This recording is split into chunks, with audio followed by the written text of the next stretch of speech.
Nesta semana, o Jornal Nacional entrevista os principais candidatos à presidência sobre questões polêmicas das candidaturas e sobre ações desses candidatos à frente de cargos públicos. Nas próximas semanas, o Bom Dia Brasil e o Jornal da Globo farão o mesmo. O sorteio, acompanhado por assessores dos partidos, determinou que hoje nós recebamos aqui na bancada José Serra, do PSDB. Boa noite, candidato. Boa noite, William. A entrevista vai durar 12 minutos e o tempo começa a ser contado a partir de agora. Candidato, desde o início dessa campanha, o senhor tem procurado evitar críticas ao presidente Lula. O senhor acha que, e em alguns casos até fez elogios a ele, o senhor acha que essa é a postura que o eleitor espera de um candidato da oposição? Olha, o Lula não é candidato a presidente. O Lula, a partir de 1º de janeiro, não vai ser mais o presidente da República. Quem estiver lá vai ter que conduzir o Brasil. Não há presidente que possa governar na garupa, ou ouvindo terceiros, ou sendo monitorado por terceiros. Eu estou focado no futuro. Hoje tem problemas e tem coisas boas. O que nós temos que fazer? Reforçar aquilo que está bem e corrigir e poder melhorar aquilo que não andou direito. Por isso que eu tenho enfatizado sempre que o Brasil precisa e o Brasil pode mais. Aonde? Na área da saúde, na área da segurança, na área da educação, inclusive do ensino profissionalizante. O meu foco não é o Lula, ele não está concorrendo comigo. Entendo. Agora, candidato, o senhor avalia o risco que o senhor corre de essa sua postura ser interpretada como um receio de ter que enfrentar a popularidade alta do presidente Lula? Não vejo porquê. Eu acho que as pessoas estão preocupadas com o futuro, né? Quem vai tocar o Brasil? Quem tem mais condições de poder tocar o Brasil para frente, que não é uma tarefa fácil. Inclusive de pegar aqueles problemas que hoje a população considera como os mais críticos e resolvê-los. Dou como exemplo, novamente, entre outros, a questão da saúde. Então, o importante agora é isso, e as pessoas estão nisso. O governo Lula fez coisas positivas, né? Outras coisas deixou de fazer. A discussão não é o Lula.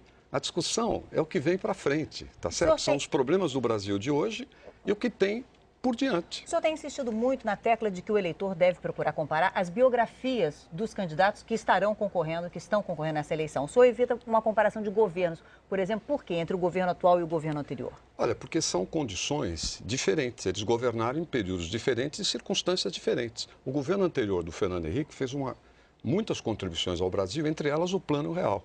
A inflação era de 5.000% ao ano, né? E ela foi quebrada, a espinha. Hoje, as novas gerações nem têm boa memória disso. E várias outras coisas que o governo Lula recolheu e seguiu. O Antônio Palocci, que foi ministro da Fazenda do Lula e hoje é o principal assessor da candidata do PT, nunca parou de elogiar, por exemplo, o governo Fernando Henrique. Mas nós não estamos fazendo uma disputa sobre o passado. É como se eu ficasse discutindo para ganhar a próxima Copa do Mundo, quem foi melhor técnico, o Scolari ou o Parreira?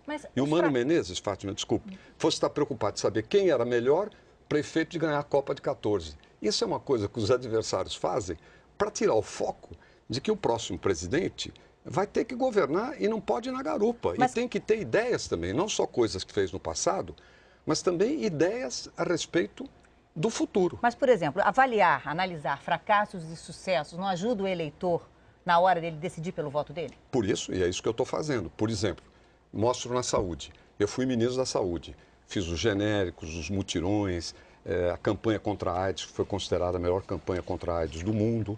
Uma série de coisas. A saúde, nos últimos anos, não andou bem. Por exemplo, queda, diminuição do número de cirurgias eletivas, aquelas que não precisa fazer de um dia para o outro, mas que são muito importantes. Caiu, né? Pararam os mutirões, muita prevenção que se fazia acabou ficando para trás.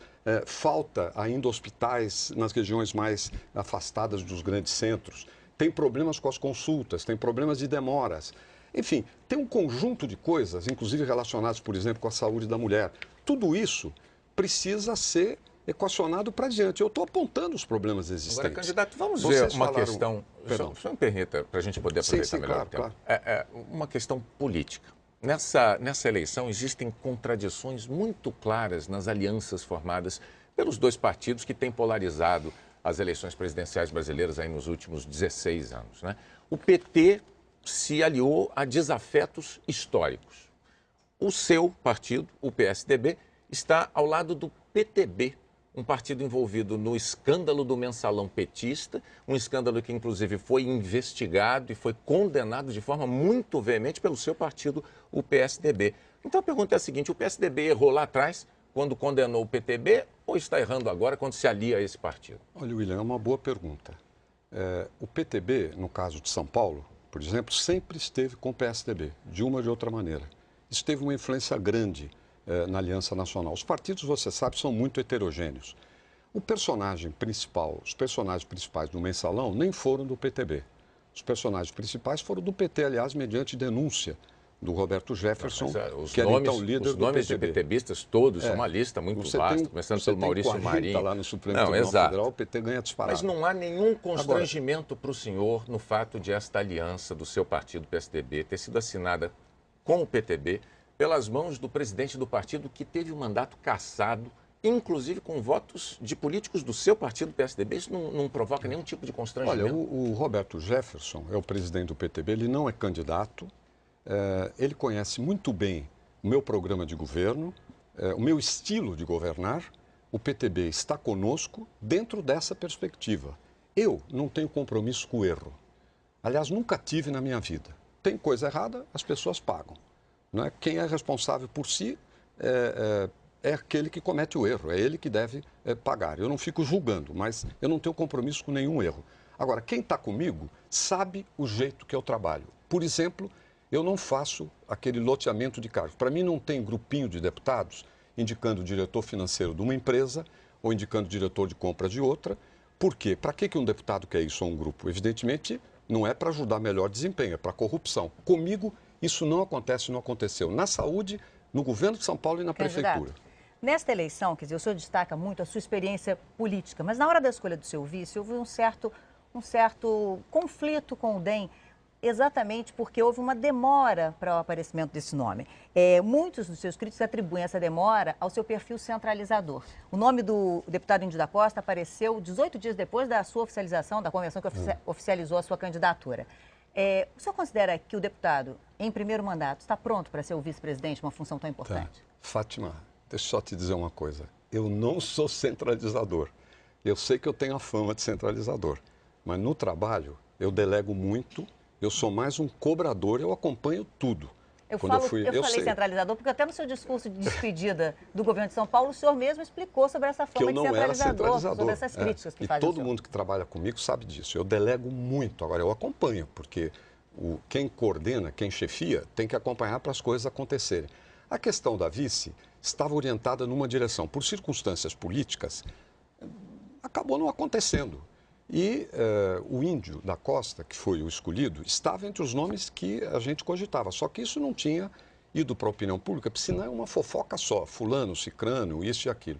Ele disputou 4 eleições, é um homem de 40 anos, e foi um dos líderes da aprovação do ficha limpa no Congresso. Mas a experiência dele é municipal, na verdade, né? Quer dizer, ele fez 3 mandatos de vereador. O senhor acha que isso o qualifica? E um mandato de deputado federal. Que ele está Eu acho que qualifica perfeitamente. O que vale é a experiência na vida pública, tem livros sobre administração, e eu insisto, sua atuação no Congresso Nacional foi marcada pelo ficha limpa. Se você for pegar também outros vices, do ponto de vista da experiência pública, cada um tem suas limitações, mas eu não estou aqui para ficar julgando os outros. Eu só sei que o meu vice, jovem, ficha limpa, preparado com muita vontade, e do Rio de Janeiro, né, é um vice adequado. Eu me sinto muito bem com ele. Agora, devo dizer também o seguinte, né, eu tenho muito boa saúde. Ninguém está sendo vice comigo achando que eu não vou concluir o mandato, mas vai ser um bom vice colaborador. não assume só nessas circunstâncias, né? Mas enfim, eu já tenho até candidato, eu gostaria de abordar um pouquinho também da sua passagem pelo governo de São Paulo. O senhor foi governo em São Paulo durante 4 anos, seu partido está no poder em São Paulo há 16 anos, então é razoável que a gente avalie aqui algumas dessas ações. A primeira que eu colocaria em questão aqui é um hábito que o senhor mesmo tem de criticar o modelo de concessão das estradas federais. De outro lado, os usuários, muitos usuários das estradas estaduais de São Paulo, que estão sob regime de concessão, se queixam muito do preço e da frequência com que são obrigados a parar para pedágio, quer dizer, uma quantidade de praças de pedágio que eles consideram excessiva. Pergunta, o senhor pretende levar para o Brasil inteiro este modelo de concessão de estradas estaduais de São Paulo? Olha, antes disso, no caso de São Paulo, tem uma pesquisa da Confederação Nacional dos Transportes, um organismo independente. 75% dos usuários das estradas no Brasil acham as paulistas as ótimas ou boas. 75%. É um índice de aprovação altíssimo. Isso para as federais é apenas 25%. De cada 10 estradas federais, 7 estão esburacadas. São as rodovias da morte. Na Bahia, em Minas, BH, Belo Horizonte, Governador Valadares, em Santa Catarina, enfim, por toda a parte. O governo federal fez um tipo de concessão que não está funcionando. Mas a que o senhor fez motivou críticas quanto ao preço. Então a questão que se impõe é a seguinte, candidato, não existe um meio termo.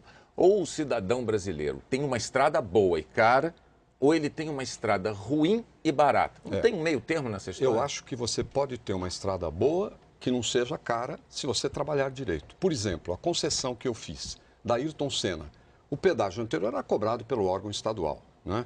Caiu para metade o pedágio. É que realmente, geralmente, os exemplos bons não vêm. Mas esse modelo vai ser exportado para as estradas federais? Que diminuiu, pode ser adotado porque você tem critérios para serem examinados. O governo federal fez estradas pedagiadas, só que estão, por exemplo, no caso de São Paulo, a Regis Bittencourt, que é federal, continua sendo a rodovia da morte. E a Fernão Dias, Minas, São Paulo, está fechada. Você percebe? Nunca o Brasil esteve com as estradas tão ruins. Agora, tem mais. No começo de 2003 para cá, foram arrecadados 65 bilhões de reais para transportes, para estradas, na CID, é um imposto. Sabe quanto foi gasto disso pelo governo federal? 25. Ou seja, foram 40 bilhões de reais arrecadados dos contribuintes para investir em estradas do governo federal que não foram utilizados. A primeira coisa que eu vou fazer, William, é utilizar esses recursos para melhorar as estradas. Não é o assunto de concessão que está na ordem do dia. É gastar, é entender o seguinte, por que de cada R$3 que o governo federal arrecadou, foram 65, ele gastou um terço disso. É uma barbaridade. Por isso que as estradas federais estão nessa situação. Desculpa, Fátima. Fala. Não, candidato, é porque como nós temos um tempo, eu queria dar ao senhor os 30 segundos para o encerramento, para o senhor se dirigir ao... Já passou, já estão, olha lá, 11h47 aos seus eleitores. Olha, eu vim aqui, queria em primeiro lugar agradecer a vocês por essa oportunidade. Eu tenho uma origem modesta. Meus pais eram muito modestos. Eu acho que eles nunca sonharam que um dia eu estaria aqui no Jornal Nacional, que eles assistiam diariamente, aliás, pela segunda vez, falando como candidato a presidente da República. Eu devo a eles, até onde eu cheguei. Devo a eles, devo à escola pública e acabei virando professor universitário, mas também sempre ligado às questões públicas, desde que eu fui presidente da União Nacional dos Estudantes até hoje. O que eu peço hoje, para concluir, é o seguinte: eu acho que o Brasil pode continuar e pode melhorar muito. Candidato, o que eu queria pedir às pessoas... O senhor me obriga a interrompê-lo, me perdoe. Mas é em respeito, não posso, porque é em respeito aos demais candidatos que estiveram aqui. Eu sei que o senhor vai compreender e eu quero agradecer a sua presença aqui. Obrigado. Uma boa noite. Boa noite.